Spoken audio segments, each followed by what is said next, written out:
A very good morning to you. Thank you so much for being part of this morning conversation. My name is Ram Aguko. As always, it is a pleasure being with you. This is Why in the Morning. And of course, we value your feedback. We appreciate your presence. Thank you so much for being part of this morning conversation. It is youth and politics. And as you can see in studio, my guests are already all set up for the conversation that we are going to be having today. Next to me is Milka Chebet Chumba. She is an aspirant vying for the member of county assembly for the ward rep of hospital ward in Trans Nzoia. Yes. And of course, to my extreme right, I am with Kiplagat Dennis Maguta, also MP, aspirant vying for the constituency of Kasarani. Karibuni sana. Asante sana. Yeah. Kwa salama? Niko mzima kabisa gangare. Asante. Yeah. Aha, and Kiplagat? Kwa sawa? I'm very good, and I thank God this morning. Thank you. You also forgot to say that I'm a governance expert. Yes, also governance expert. Thank you. How dare I? Should know people. Should know people. Right. Thank you for coming, my brother. And asante sana for kukuja. We value your feedback. Let us know what you think about these conversations that we shall be having on this particular show right here on youth and politics. And of course, to kickstart this conversation, before we kabla tukuze mambo ya siasa, there are people who have been arrested because of having phones during these KCSE examinations. Mtihani inaendelea, simu inapatikana. What do you think about that? Let me start with you, Kiplagat. Yes, you see, with that, it's so unfortunate that when you are doing something, you know that whatever you do, there is consequences. It doesn't matter if there are positive consequences or negative. But again, as a student, you need to think about yourself, about your future. Those who are caught now, they most probably their results are going to be stripped off.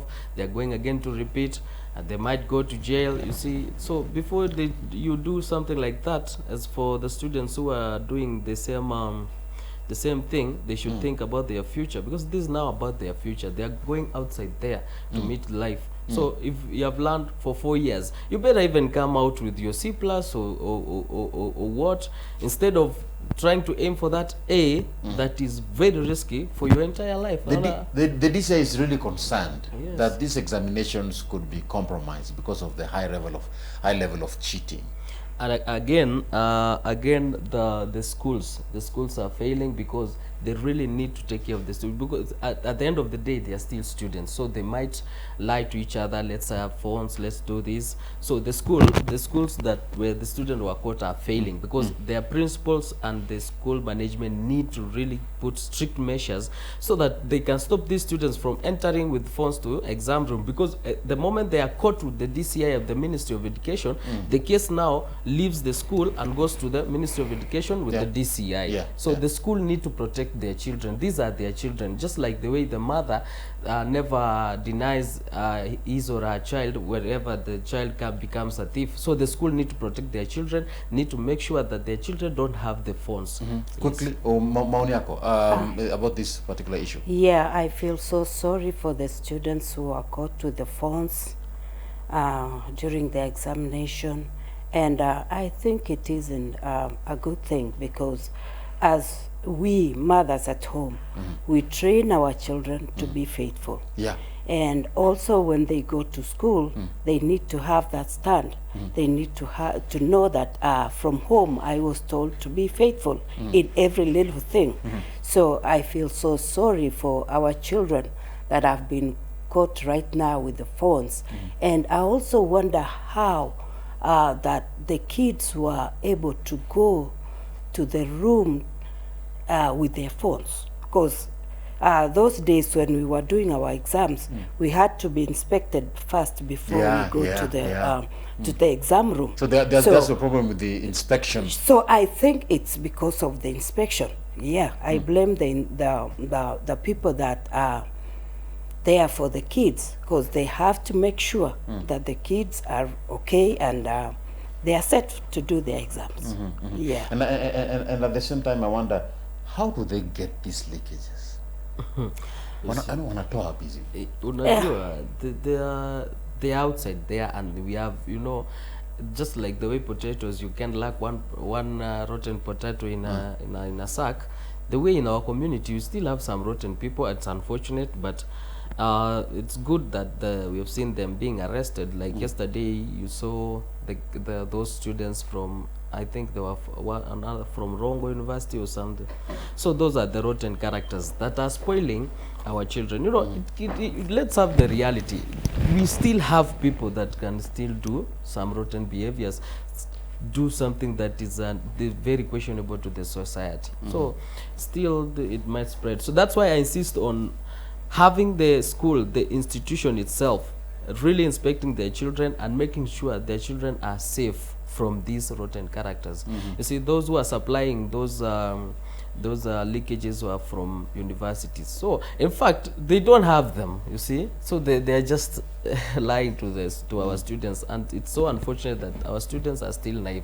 You find that Form 4, a student can still be at 15 years old, you see. So it's easy to manipulate such a student for higher grades. It's easy to manipulate his or her mind. So so the school really need to watch out about it. Tukimalizia mambo examinations, I love one particular two things that are being done. The schools near the examination containers will be the last to receive the examinations.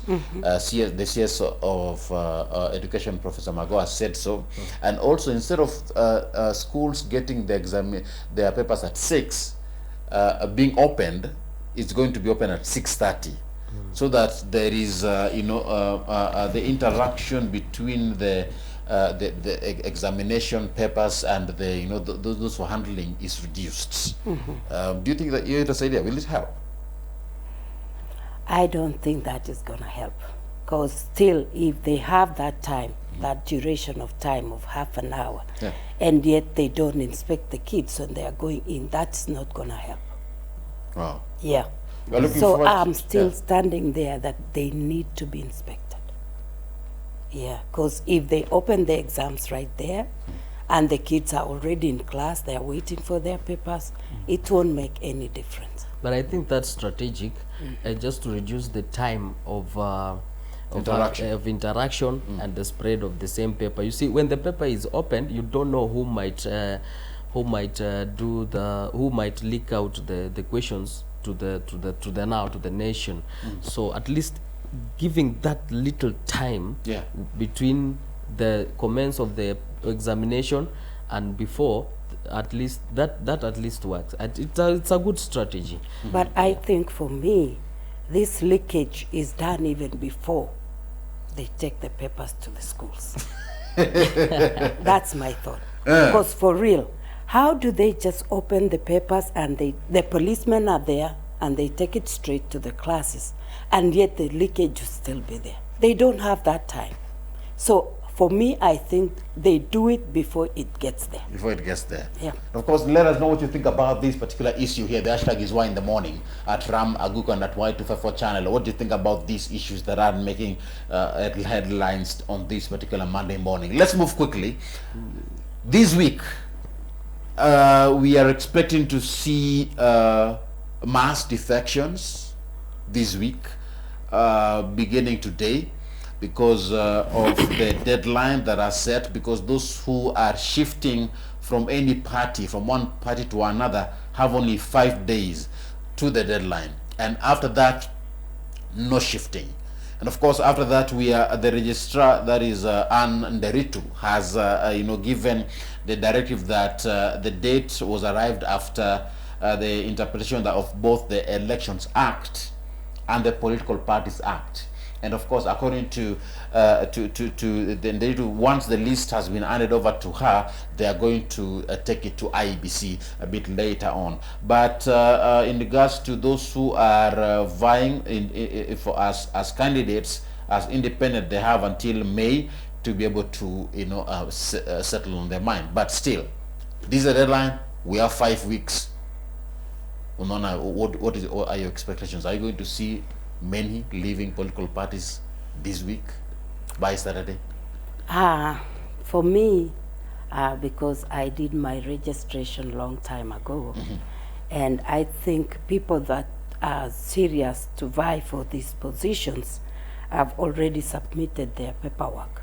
So these people that have not yet submitted their paperwork should hurry up and go to their parties and submit their paperwork so that we don't have this rush and all that. But other than that, I wish everyone well, that we may do tufanye kazi nzuri. Tufanye kazi nzuri. Yeah. Asante sana. Your thoughts? Yes, you see, right now, I don't think that many people are going to defect, or those who are going to defect, maybe they would feel like they are not suited in the party that they want to go for the election with, or maybe they'll feel that there'll be compromised nomination processes. But the date is here, the deadline is here, and the time has gone already. You see, with the time that you have between now and August, you need to have settled your mind. You need to have known which political vehicle am I using. Am I going with the Kenya Kwanza coalition or Azimio coalition, or am I vying with the independent? Again, you need to check at your ground. You see, your ground need to know where you're going at. Which vehicle are you using? Now, this is not the time just to say that I'm vying. You're vying as who, under who, and why are you vying? This is the time to defect. Yes, this is the time to defect. In fact, now, of course, you must defect if you want to before Saturday, before 26th, because the deadline is here. But UDA is losing so many people. Where? I don't think so. Let me give an example of Sirisa Member of Parliament Waluke left UDA for Jubilee. That's why I was telling you, you need this the time to check at your ground. You need to know where is your party strong, where you are vying, which party or which coalition is strong. That is the reality. As an aspirant, you cannot overdo that. You must check where I'm vying, which parties wins the day. So that's why you've seen people moving. But those who are running away from UDA, I think I don't know why they are leaving, because as for me, I feel like this is the safest place to be. This is the safest party to be, where nomination cannot be compromised, where everybody has his democratic right. There was some that were saying now, because of the issue of Ford Kenya and ANC, where we have their party leaders, Moses Wetangula and Musalia Mudavadi respectively, joining UDA, some feel it will compromise their position. Not that true. now that we have these two coming in, especially in the western region, they feel like it will now compromise their position. Then they may not actually be able to get their seats, so they have to move to another party so that their position is sealed. Meaning UDA is still trying to ensure that they retain their members. Are you seeing this as a negative thing, or is it positive for you? And why is it? Why are people quiet about it? I don't see whether UDA seems to be concerned. Is UDA concerned about it? Yes. Your thoughts? Maybe okay. Let me say on that. You see, why UDA is quiet is because when you leave, you give somebody else a room.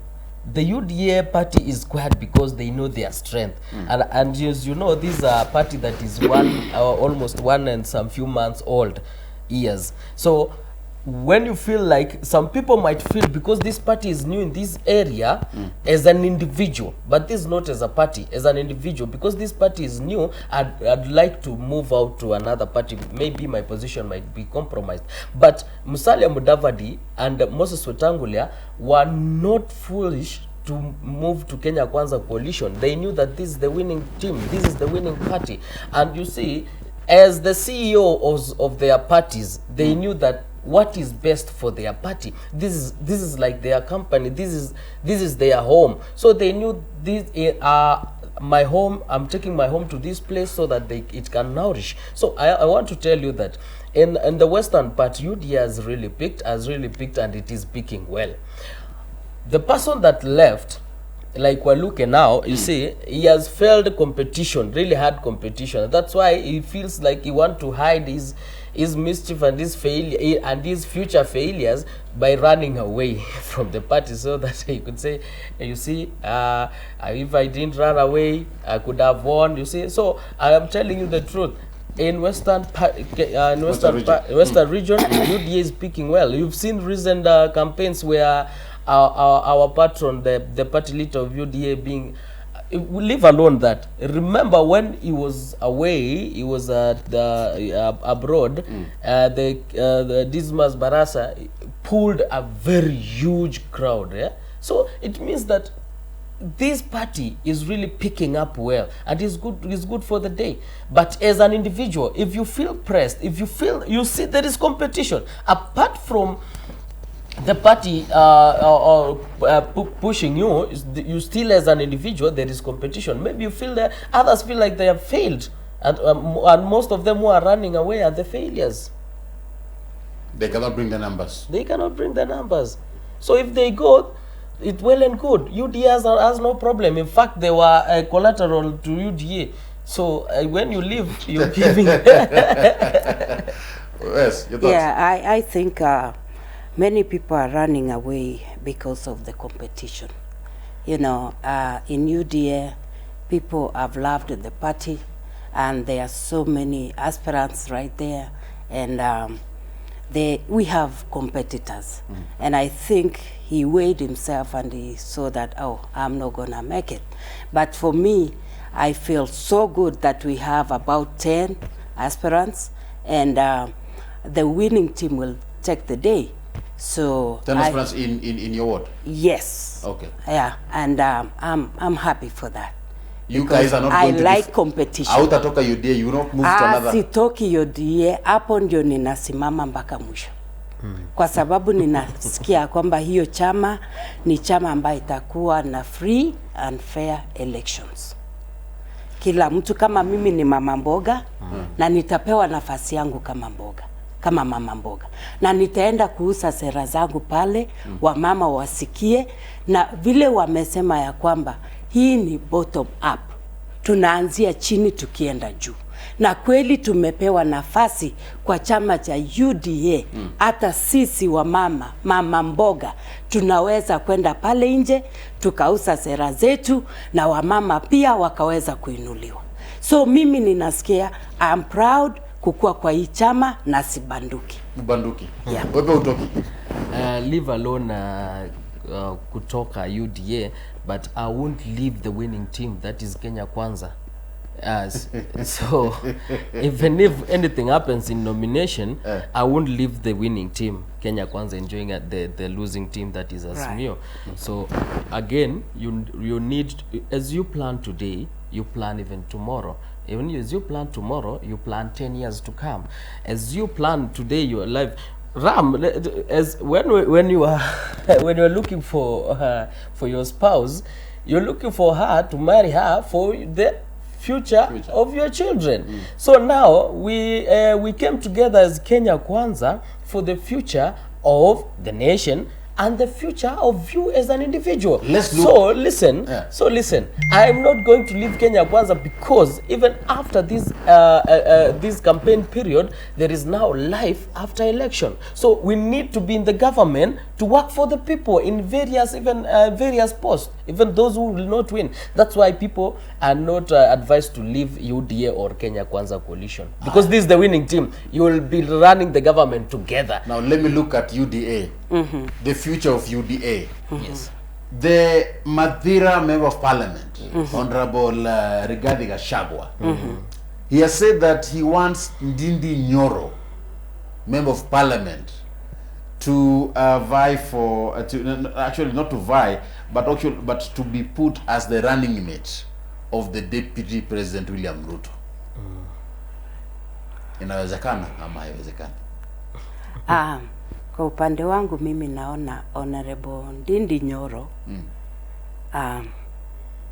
ni mtu mzuri sana, lakini kwa mambo ya kudeputize the president ambaye ni William Samoei Ruto, President. ambayo ninaamini ya kwamba he'll be the 5th president of the Republic of Kenya. I have faith in him kwa sababu yeye alianza kutoka chini na sasa ako mahali. So Ndindi Nyoro pia ni kijana shupavu, ni kijana mwenye msimamo, ni kijana ambaye hapanduki. Lakini hiyo tunawachia deep state. Wenyewe wanaweza ongea pale na wakasikizana. Kama ingekuwa upande wangu mimi ningesema ndio. Anaweza fanya kazi. Anaweza fanya kazi mzuri sana na anaweza kudeliver. Lakini kwa ajili ya mambo ya pale ndani mimi nawawachia.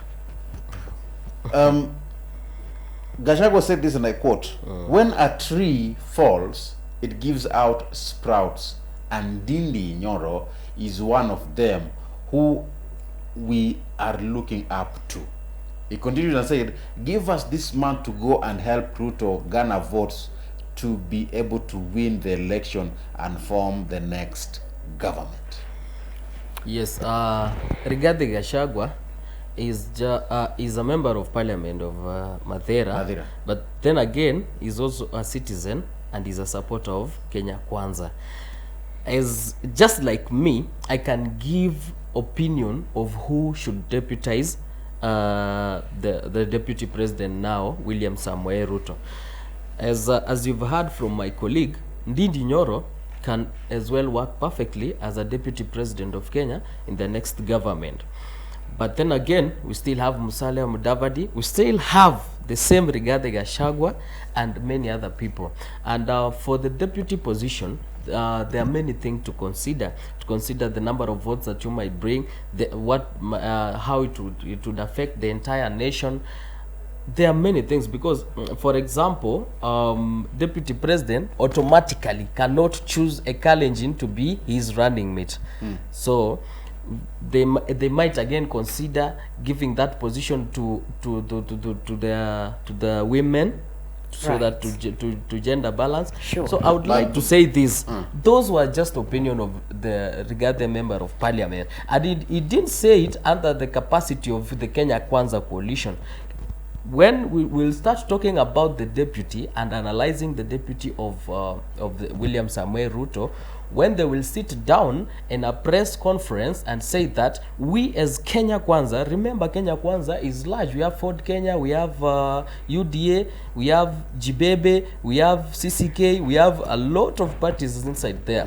So when we will start talking about the deputy president, we're just analyzing now the deputy president, that is when they themselves have chosen and they have agreed on one thing, because there are many things to consider. So there's no problem with anybody saying I want somebody, because we have had allegation also that it is Rigathi Gachagua is going to deputize. Yep. So we'll just wait about But that. we're also seeing people like Musalia Mudavadi, who is also there, who is that's why also an able man. That's why I have told you, Kenya Kwanza entails a lot of parties. We have ANC, we have Ford Kenya, we have CCK. They'll need to sit down and choose the best candidate so that they don't lose. They need to discuss and agree, because there are many things to consider. I told you they might consider giving it to a woman, they'll consider giving it to a person who will bring numbers, because at the end of the day, we are looking at the victory. Nyoro as running mate, anaweza.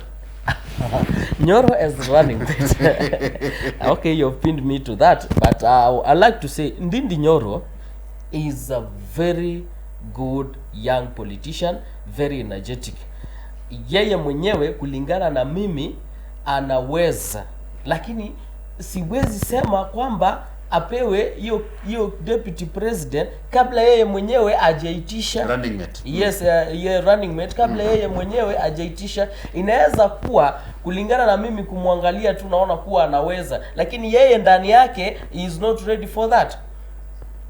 Okay. Yes. Now, quickly, still, there is the constituency that you're running for, and there is the ward that you're running for. I want to get it from you, because now this is where we shall be wrapping this conversation up on.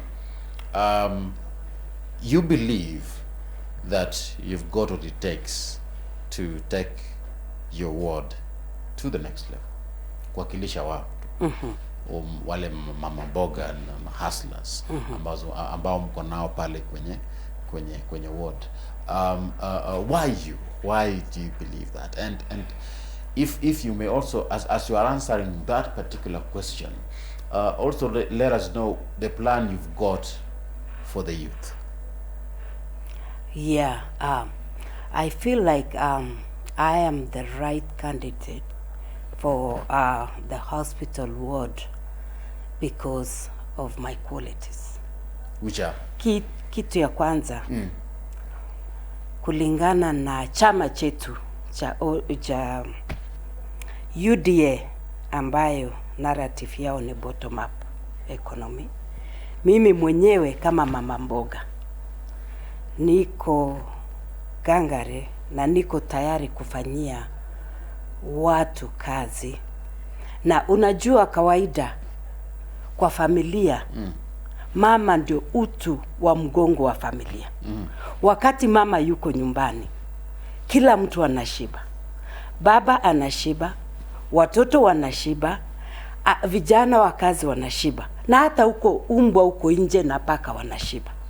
Kwa hivyo mimi ninaona, kwa sababu mimi ninapigania hii kiti ya MCA, hiyo ni kiti kizuri sana kwa mama kama mimi. Mama ambayo ninajua kulala njaa ni nini. Mama ambaye ninajua kukosa school fees ni nini. Na zaidi wakati mwingi ukitazama na kuangalia, mama ndio familia.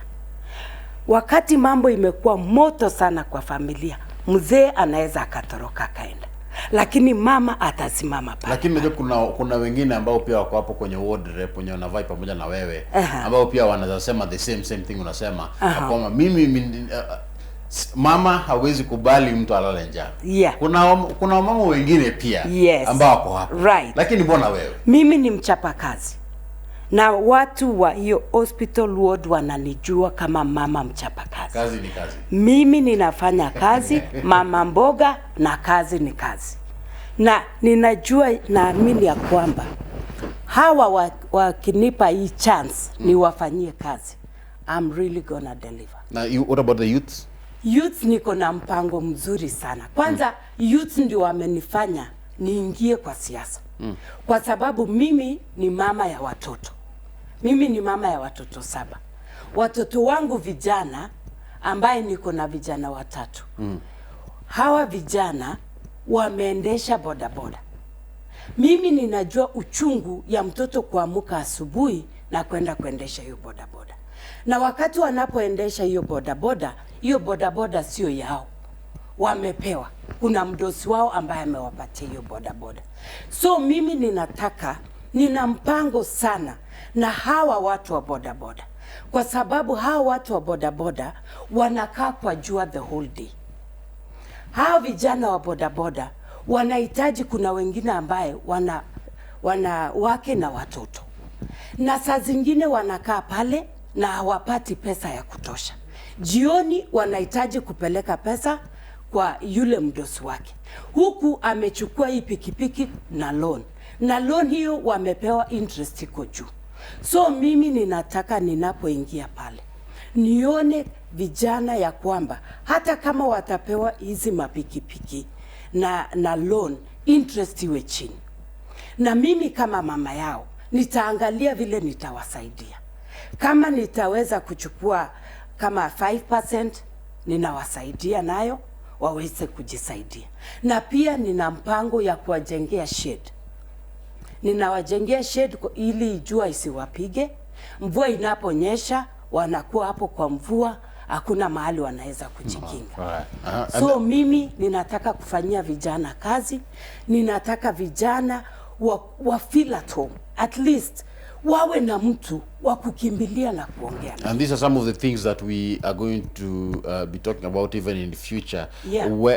Pale tumefanya makosa ni wapi? Where have we gone wrong? Where have we gone right? And those who are vying for these particular positions, what are they coming on board with wanakuja na nini wanataka kufanya na, of course sera zao wanauza. Let me finish with you. Yes. You see, as youths, we have been told that we are the leaders of tomorrow, and I believe tomorrow is now.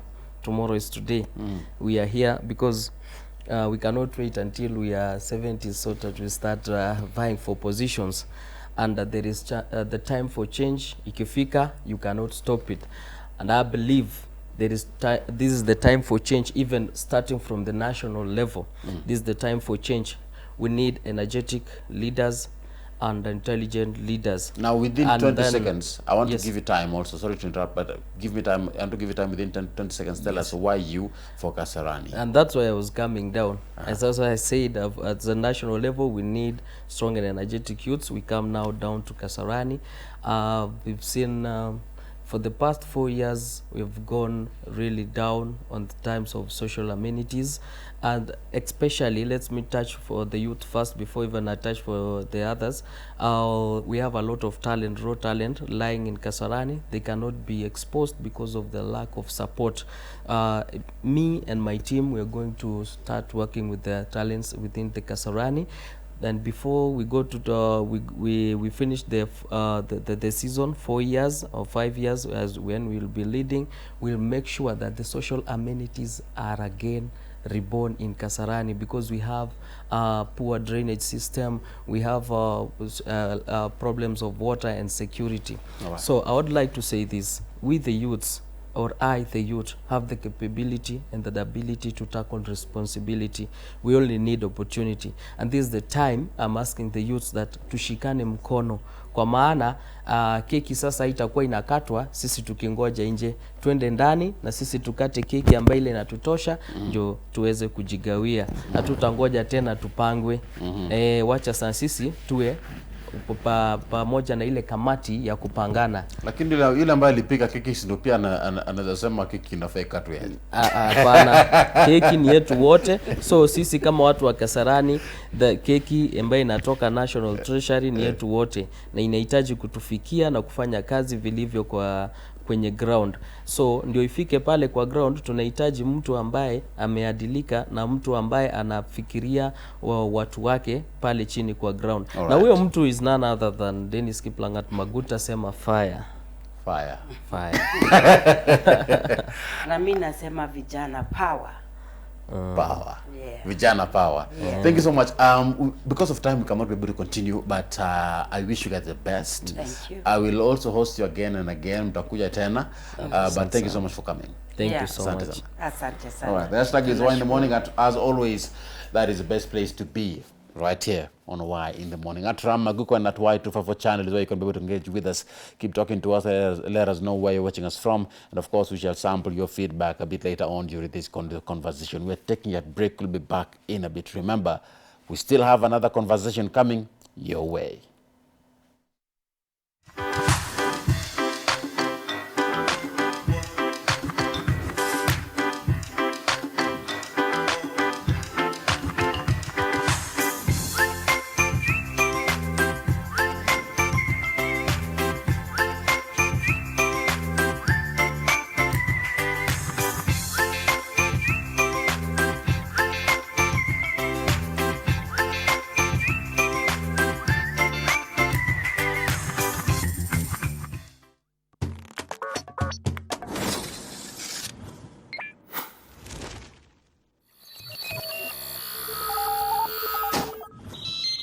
Y254. Imagine. Oh my baby, kidogo, kidogo. Asema punguza mawenge basi, kidogo, kidogo. Ati nipe yote nifurahi. Kumbuka ni kila Jumatatu saa 1:30 mpaka saa 3:30 kupitia runinga Y254 natazama kipindi kikubwa, kipindi kizima nazungumzia Mashariki. Naanza nikiwa ni Kendra Albis, the gossip commander, the interview cop, ngao kimataifa mzee wa dakika. Alafu kumbuka pia sikupi burudani piki yangu, anakuaga jembazo burudani DJ Tesco on the 1 and 2 ambaye anahakikisha kwamba anakukusanyia muziki mzima wa Afrika Mashariki. Vile vile kumbuka mtazamaji, kuna kuanga na kitengo kingine, kitengo cha dondoo ambacho tunahakikisha hakikisha kwamba kinaletwa pale na Kalondu_Msimi. Kama kawaida Kenralbis, you know I bring you the best entertainment when it comes to our very favorite celebrities. Each and every Wednesday, we'll let you know about what is buzzing in the entertainment scene. From gossip, like I always say, love is a beautiful thing, and we have seen this with Vanessa Mdi and Rotimi. Movie reviews,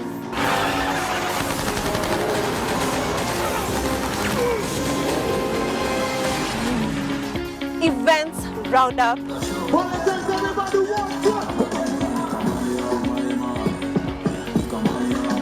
and we also bring you your favorite celebrities. Seth MacFarlane is an American actor, screenwriter, producer, director, and singer. All this under one roof. The Buzz. Make a date with me, Eve Nyaga, each and every Wednesday from 7:30 p.m. only on Y254 channel. Nasi tupatane Wednesday. To all our prospective candidates, are you an aspiring candidate in the upcoming general elections? Do you want your agenda and manifesto to reach your voters effectively? At KBC, we have the most comprehensive and credible online platform that has profiles of all prospective candidates. Log on to www.kbc.co.ke/2022 aspirants and let Kenyans know more about you, your past achievements, your manifesto, and your development agenda once you get elected to office. What's more, the website is easy to navigate. We will create your profile, post pictures and short videos with your campaign messages at affordable hosting fees. Log on to www.kbc.co.ke/2022 aspirants today and establish your brand authority as we lead towards the forthcoming general elections.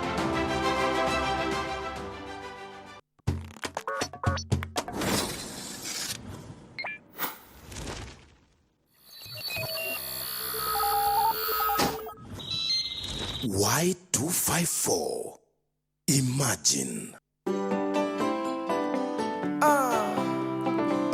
Nakufa. Mtoto ya Pamela. Suda. Na papa Amulioto. Sheriki mula mimi nakufa. Aninyajo moko mami toyo fundena. Ahero sana pilirundo gawia.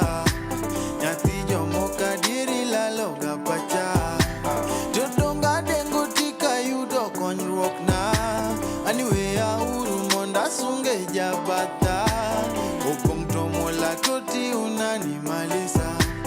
Niisi na wewe milele mpaka kufa. Unisalie watoto mama. Na kuahidi utokosa. Aye idogode monda ketie kone mesa. Aseko ye inkora teri mosanyola. Mama na. Yeah. Muziki santima. Muziki bila jasho.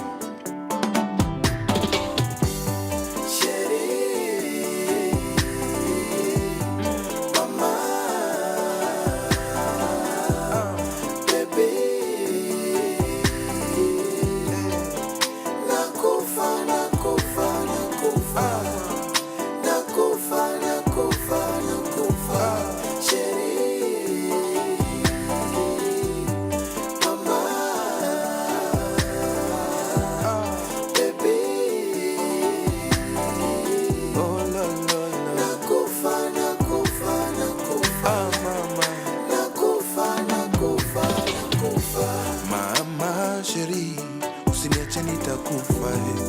Kilo naponipigia simu lazima nitakuja. Ukisema nikuje jioni nitanunua chupa mama. Lolo, tupendane mpaka kufa. Oh sheri, mapenzi ya leo naogopa. Kwanza warembo wangolopa. Ai, wameweka mitego kwenye mabaha.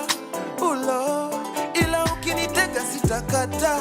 Nitakopa, nitalima mama. Nitachanga, nitaiba. Oh, oh, oh, oh. Tupendane mpaka kufa. Muziki ya pesa, muziki bila presha.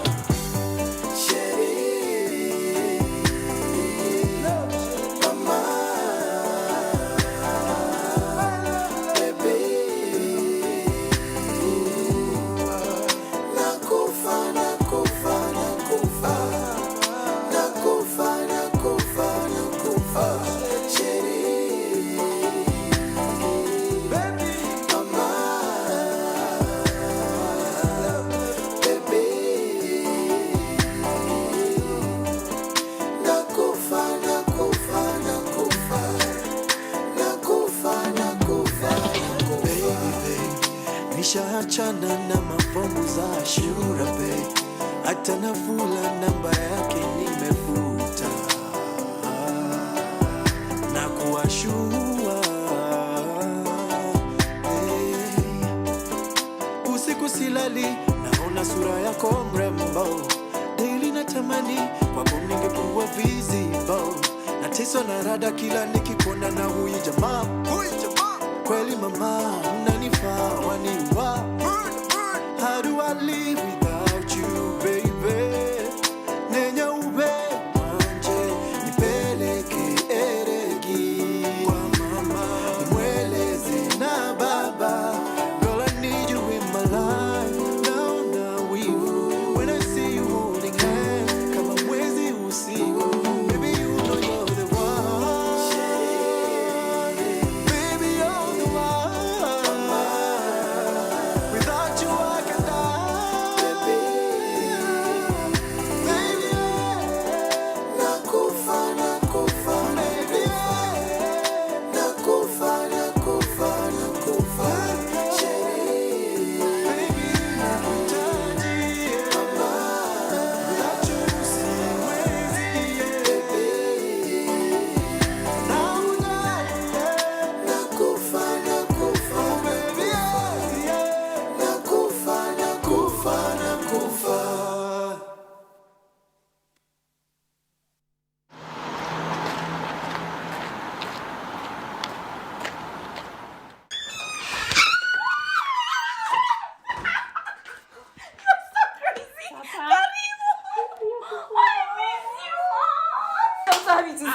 Jamani, nimekumiss. Mind wako aje? Ako poa, ameenda job. Marriage life. Ako poa. Thank God. You're still single? Mimi ndio ule bado niko tu single laki. Usijali, time will tell. Acha nipambane na hali yangu hapa. Time will tell. But I'm so happy to see you. I can't wait.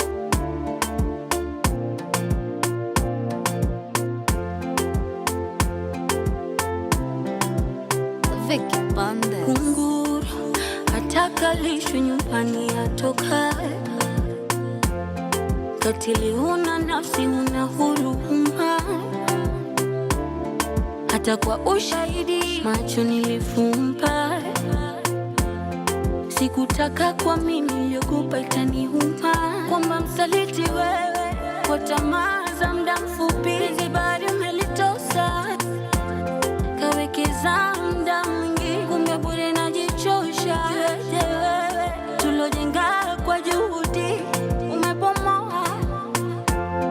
Zile ndoto na mipango ya kufunga ndoa.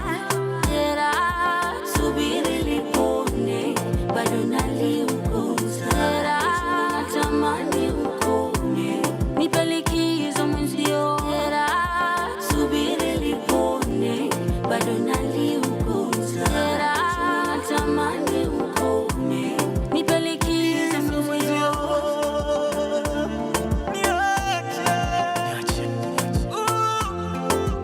Get off me. Unajua wakati mwingine najiuliza, au pengine ya mapenzi yana wenyewe, ama pengine mimi ndo sina bahati, au pengine tu wangu ndo hajazaliwa. Maana kila napojitweka imani, kila napoanza safari ya mapenzi, meli inapong'oa nanga tu inageuka feri mtongo. Damn. Siamini. After all we've been through, how you sacrificed so much for so little. Msaliti wewe kwa tamaa za muda mfupi, zibari umelitosa. Kawekeza muda mwingi, kumbe bure najichosha. Je, wewe tulojenga kwa juhudi umepomoa. Zile ndoto na mipango ya kufunga ndoa. Jera, subiri lipone, bado naliuguza. Jera, natamani ukome, nipe likizo mwenzio.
Well, welcome back. My name is Ram Maguko. This is Y in the Morning.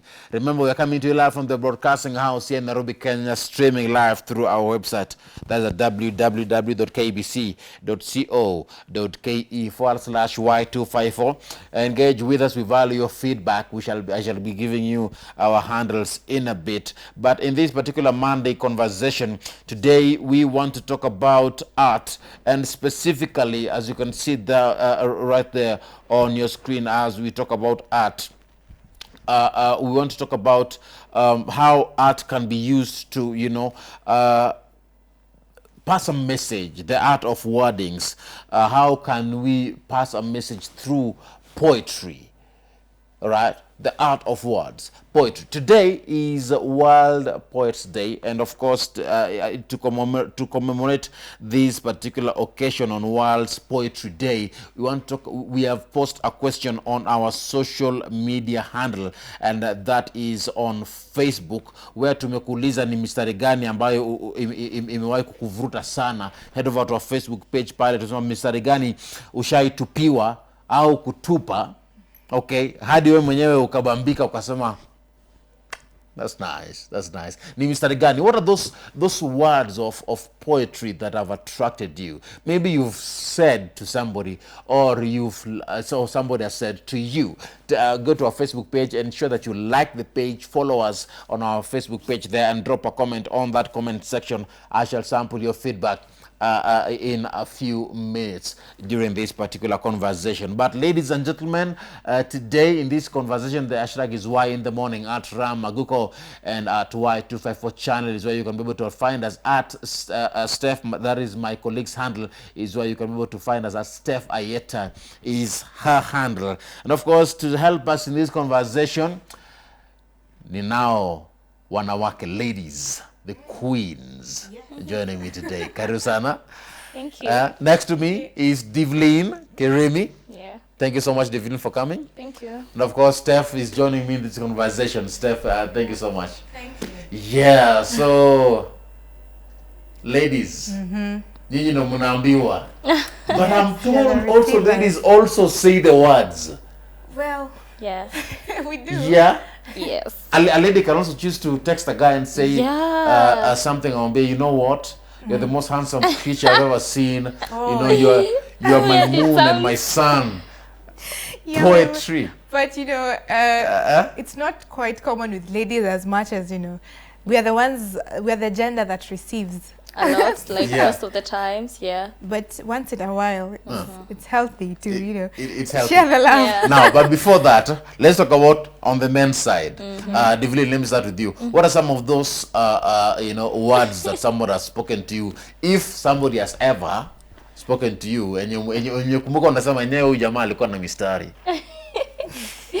On my case, really, I can't recall everything. Yeah. But when someone idolizes you as a woman, you feel great. And words of affirmation too, they really work so well, especially if that is your love language. When someone is idolizing you at the same time, whatever unasifiwa at the same time, anakureassure that you are this person that I want constantly and all that. Really feels so nice. Kuna mtu aliambia msichana mwingine, you're the only coin in my wallet. Are you sure si wewe uliambia? Namshuku pia.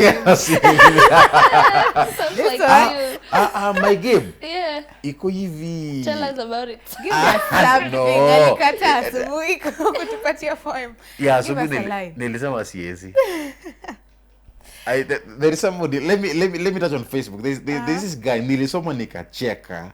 Nilicheka. Let me get that. There's this guy who said a very interesting thing that made me laugh. Aliandika hivi.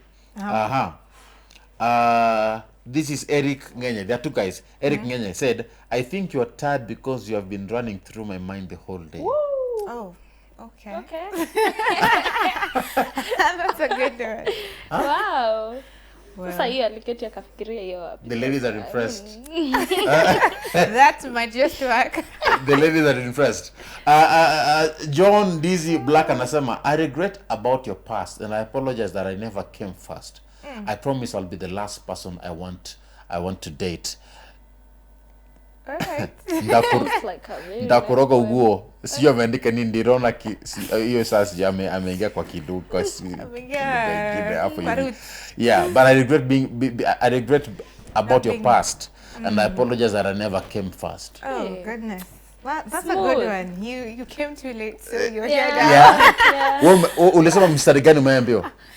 We naweza kumbuka saizi. But I don't know. You know, sometimes unasikia zingine lakini unaona tu hii forced and something. I think maybe the common one, are you like, was it, are you the sun because you light up my world? Yeah.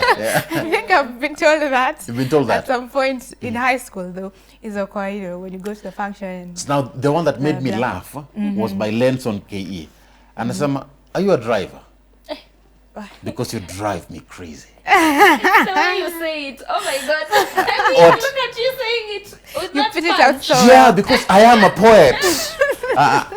Oh yes, he was telling us about how he used to write poems in high school, making money from it. Then you have experience.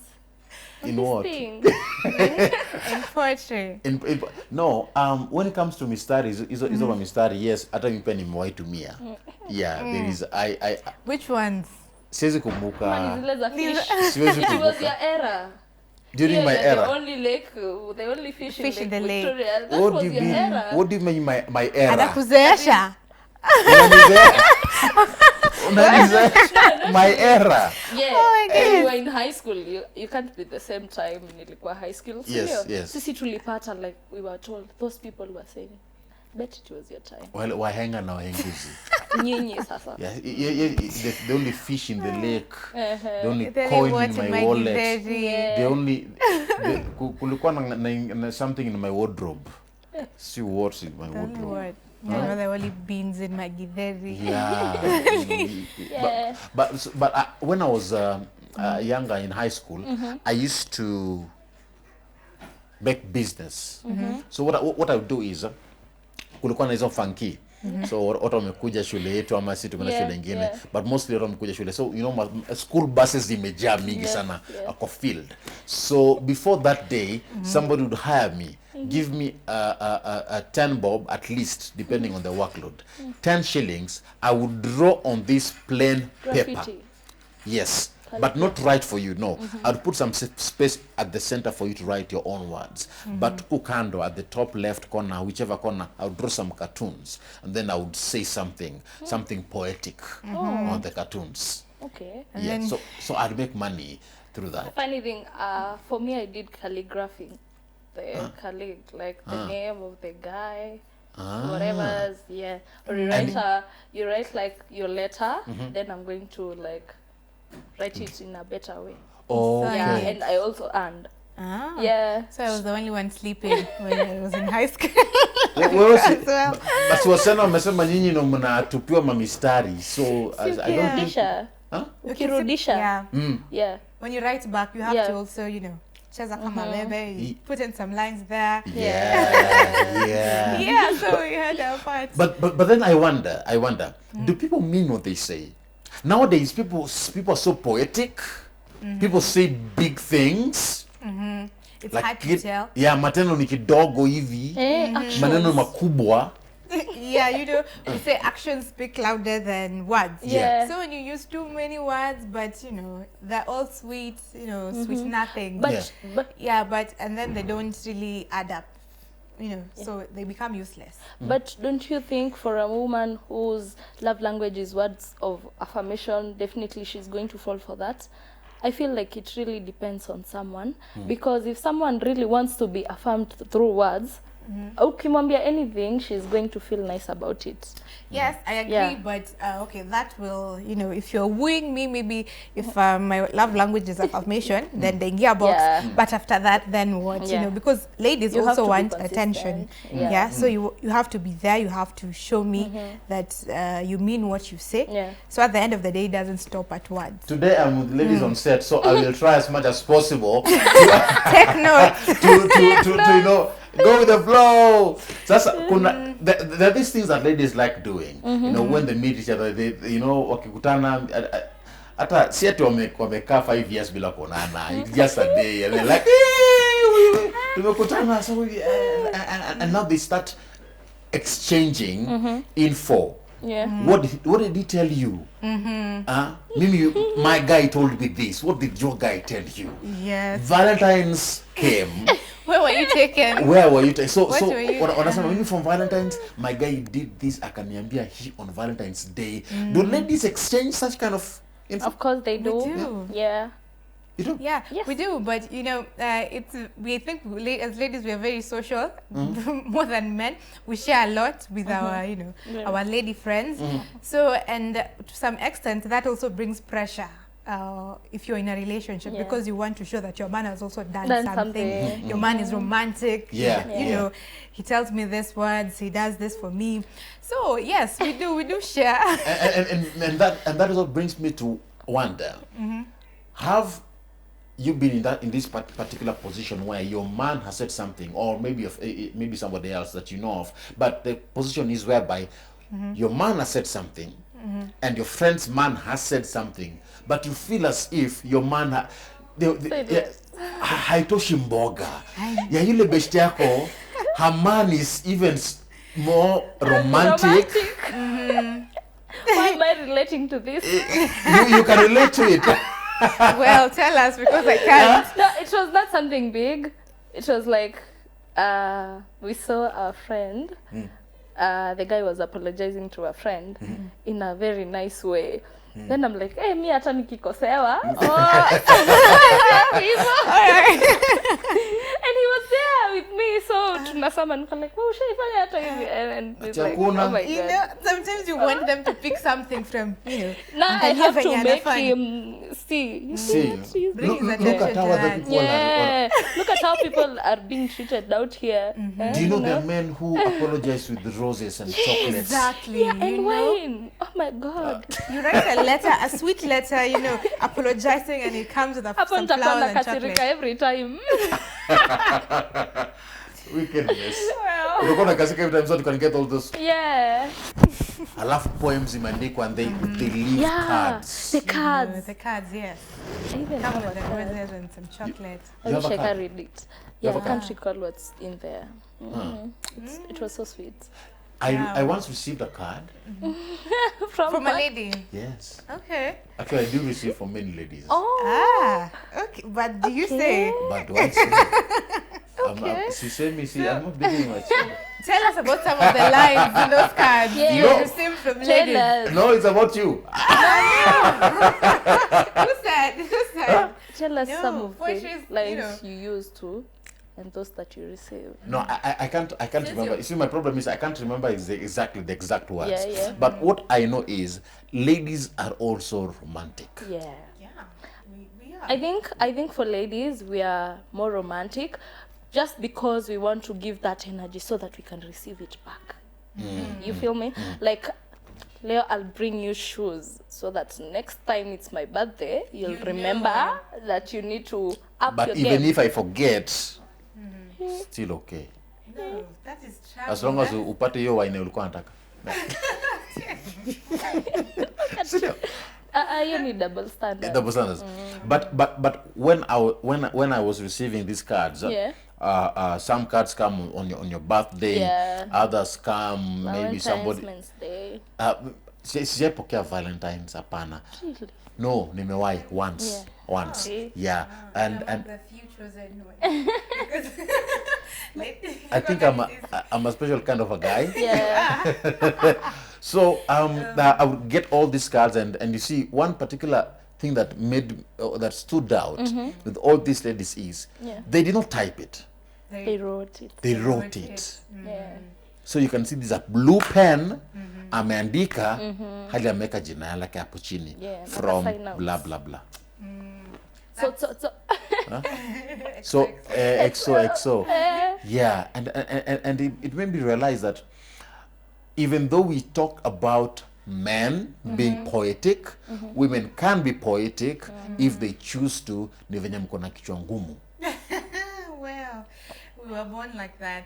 It's a trait that is there. Lazima to you know, we have to have a balance in this life. So lazima we have to, you know, ni kichwa ngumu kidogo. We are not even And also- apologetic though. Yeah, it is just us. And also about, you know, wordings. Yeah. I think I prefer it when it's in spoken, spoken word. Yeah. You know, I love spoken word. So, you know, if you're a guy and you can't do it, you can, you know, take me somewhere and, you know. You just listen to spoken word. Yeah. Let me give you one. Okay, we shall sample just a bit of what people are saying, the mysteries that are where. Lily Davids anasema hii. And of course I will. Project. Skiza. I'm not an organ donor, This sounds nice. but I want to give you my heart. Hey. All right. Utatumia nini?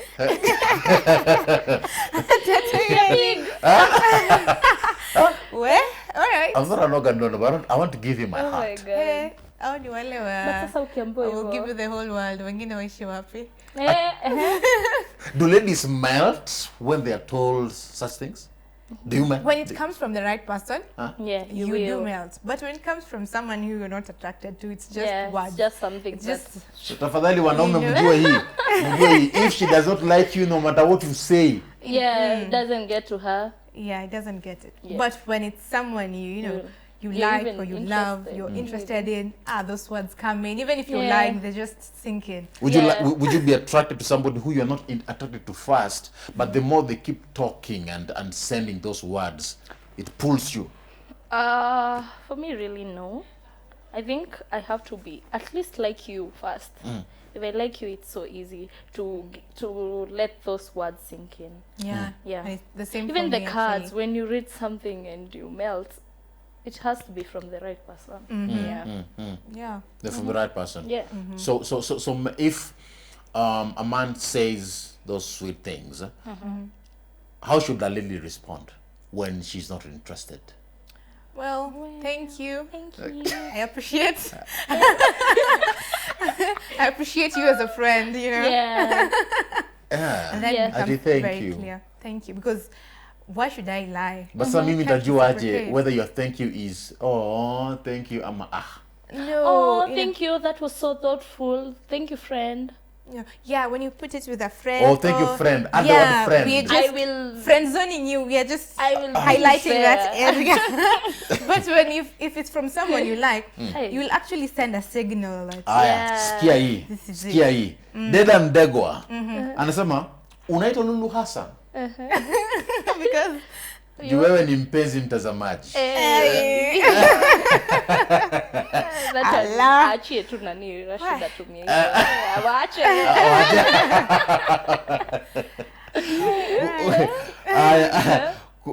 Kuna Elfanto Mark anasema hii mapema yote ni mistari bwana. Okay. Aya, okay. Zingine mimi sielewi hapa anasema nini. Ati Kaligazao. ya nisha ingine ndani sana. But- But kuna Keguterere. This is a Ugandan name. Yeah. Anasema Gigo Bambokere Gisugundekete hiyo ndio jina yake. Wewe sasa ni asubuhi sana unatusumbua na mistari.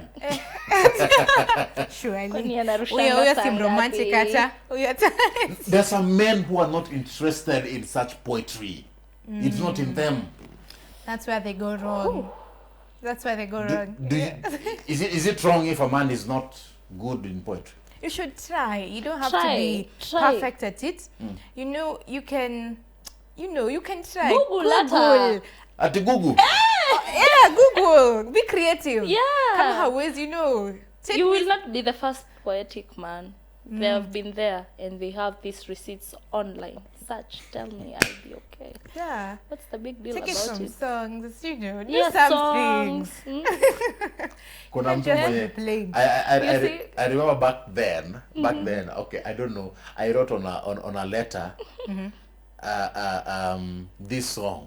This song. So no, she remember I said that you drew a cartoon somewhere. So I drew a cartoon of a man telling a woman, maybe I don't know what love is.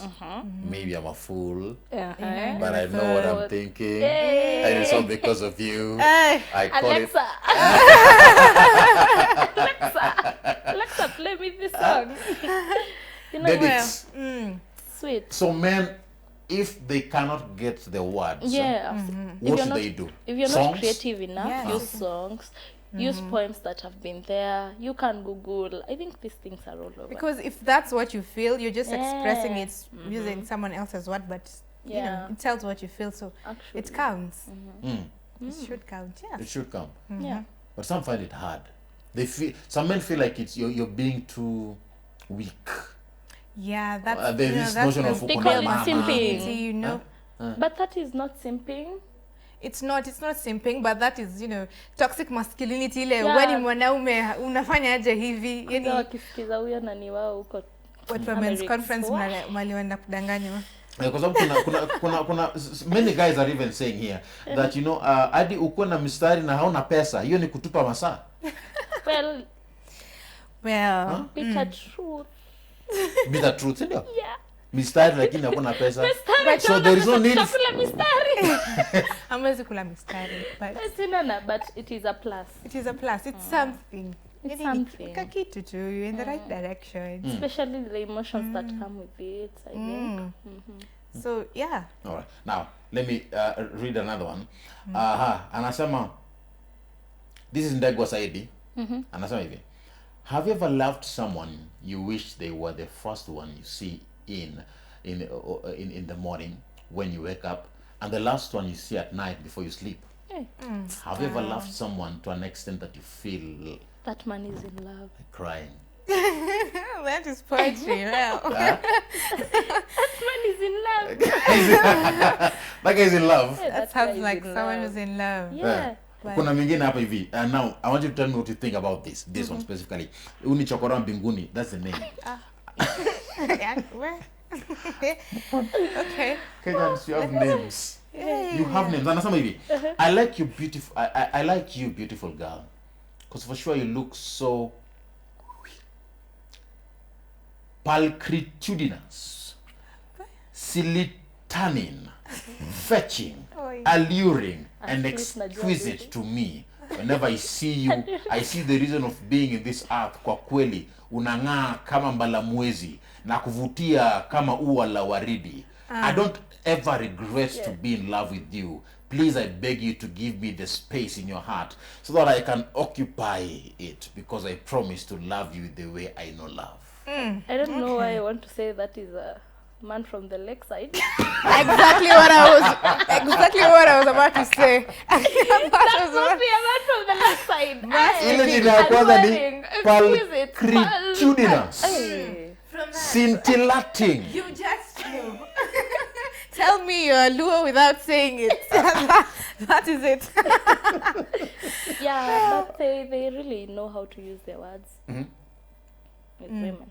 Would you say that because now I'm sorry to bring in this particular aspect here, because but yes, Devlin has mentioned it, that there's some words ukisikia unasema uni jamaa from the lake. Kuna watu wanasema that there are some guys from some tribes that aonanga mistari. Very true. It is true. That is true. Yeah.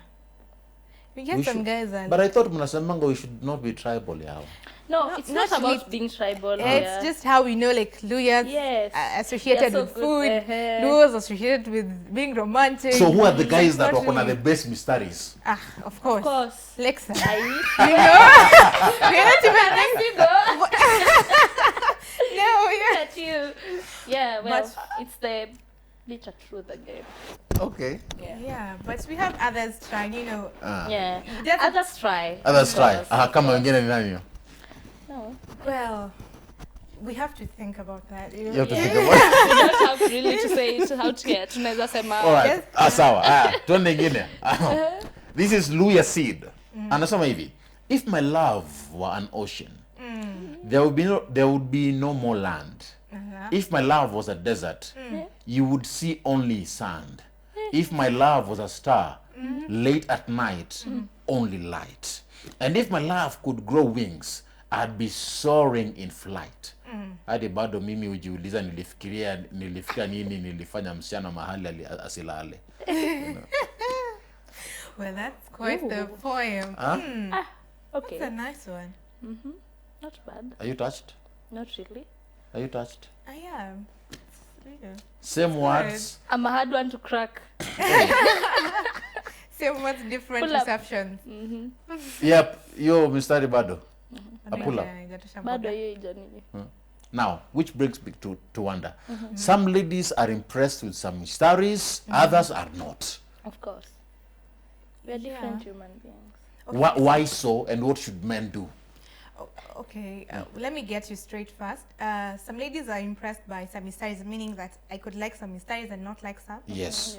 Because the same way nimesoma hii, you liked it, but Divlin did not like it. Oh, we have different views. Yes. I think but that, but they are so touchy in us in a way.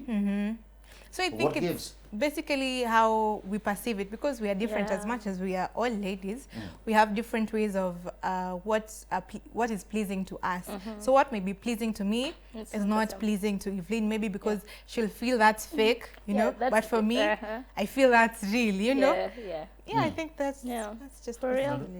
I think there are some punchlines that are very cliche. So when you tell me, I'll not feel them because maybe I've heard about them somewhere else. But you will go with the same punchline to someone else. Na itawaguza. I think one problem with ladies wa siku hizi, umedate wanaume 100 wamekwambia kila kitu, so ukikuta by the time you come to Ram Aguko. But you are the master. I thought you are the master. Hata saa zingine master pia anashangaa tu. Master amekuja, the land has amepata imelimwa, shamba all fertilizers have been used on this field. So ukikuja na yako, there's nothing, no effect. Your potassium yako haisaidi. No, then you must find something. Find another way to, you know, to bring it. Be creative. Because you will not be the first one to date someone. Yeah, you can. Atakuwa shall grow through these processes. But ladies date so many men, so much so that even some stories begin to become cliche. Yeah, well, not all of them, but not all. Yeah, it depends. Don't use the cliche punchlines. Use something interesting and unique. Try to get the unique ones. Aya, sikia hii hapa. Kama hii ni unique uniambie. Okay. Kabe Hodari Karanja anasema hivi. Niko na 50. Nataka nikupe mapenzi ya 30, nibaki tu. Nimekumbuka hiyo. Let me not say it. Song, if I'm not wrong. No, I think Albi, there's this famous guy, influencer on IG. So, alisemanga hiyo. Yeah. What do you think about that? Some ladies will find that offensive. Yeah. I'll not find it offensive. I'll laugh about it. Just the same way we have. I think I'll also just laugh about it. Not take you seriously. I will not take you seriously. So we laugh about now there are some stories that are too sexual. Yeah. Oh yeah. No, those ones I don't like. Me too. Really, because it shows, it portrays you as a pervert. Yeah. More than as a lover, someone I would want to be with. So I know what you want. So I won't go for you. So how should men go through this? What should be the criteria of receiving the best, the best words? Unafaa weke aje sasa? Useme because there are different levels in the relationship to use different words. Yeah. Sindio? Yes. So when you umefika huko, you're not in the talking stage, you can use now the perverted words because now umezoeana, it will be more like, you know, you're even luring each other. But huku talking stage, really avoid such things because now it will be very offensive. Someone can even be turned off. Yeah. Very fast. Yeah, I agree with you, Devlin. It depends with what stage in the relationship you're in. So if you're in the talking stage, well, woo me with the right lines, find the nice lines. And, you know, as the relationship develops, then we can advance. It's called advanced. Now, is this okay? I don't know. Because they're talking about clean, senor. Yeah. Senor? Now, clean in quotes, have that in mind as I read this. Andre Light anasema, kwani wewe uishi kwa damn site? Juu kuna vile mimi nakutakataka. Hiyo na fun. Kuna vile mimi nakutaka. Mbona si feel vibe ya mistari za Kiswahili? I want to go back to the Lexus. English is more English romantic, is more than romantic Swahili. actually than Swahili from my perspective. Hey, juizi hizi zinaka inakaa Za jokes. zimerushwa zinakaa za jokes. Kwanza hiyo inakaa hiyo umeniput off. I can't sitaki kujicompare na Dapsite. Haya, Brown Collins Sirebona anasema nilimuuliza Chanda Chema hufanywa nini babe? Akaniambia huvikwa pete. Si ndio? Haya. Nikamwambia sijui nikuite Chanda Chema juu siku moja nataka kukuvika pete. That's a nice one. That's a good one. Kiswahili can work. It can work. It can work. I'm prove otherwise. Okay. Not bad. That's a good one. Yeah, it's a decent one. A decent one. And you can propose with that one too. You can propose. Take notes, people. Now, as we wrap it up, Diana Aleo anasema siku hizi hakunanga mistari. Which makes me wonder. Are we coming to an age time where everything will be said and there will be nothing new on this earth? I think vile na feel ni before you before utake mse like you know kitambo like una chapia dem mistari ndio akulike. Nowadays there is no like vibing someone before. I think mnapatana mna click, you don't have really to throw the mysteries, you don't have to tell someone hizo vitu zote, you just vibe and you click and you are dating. Hakuna ile ya kitambo ulikuwa una vibe mse na mystery. I think that is how she feels. And then squeezy people pia wanapenda pesa, madam. I have money. Do you want me? Yes. Money will talk on behalf of the line. Yeah, nowadays hakuna mstari. I like you. Okay, you like me. You like where me? are you working? Yeah. Okay. How much are you earning? Okay. Where do you stay? Yeah. Okay. Hakuna you look beautiful from CG Sun. Nini. I think. But I think there are some ladies who prefer the traditional way of, kukatiwa. Mimi personally, I would prefer the traditional way where you woo me into that relationship.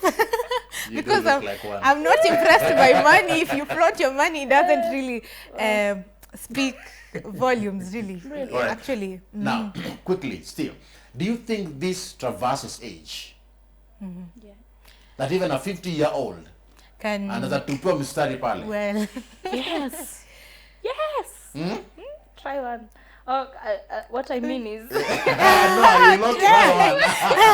we use you as our subject, whatever. Okay. To let a feedback. I find experiments.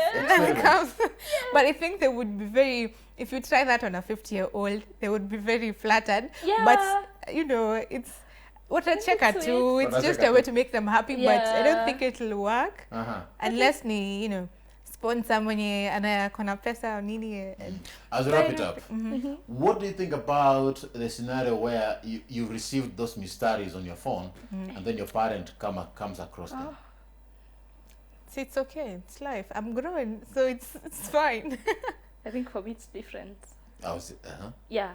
It will be very embarrassing. I don't think I want my parents to know. Nimeona Njoroge amekutumia maneno anasema wewe ni Chanda Chema. Especially if you receive paragraphs. Personally, I do receive paragraphs. So I can imagine that whole paragraph.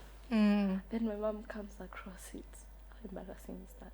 You've been trouble. No, I'll not be in trouble, but I feel embarrassed. I think they expect that, people come to you and...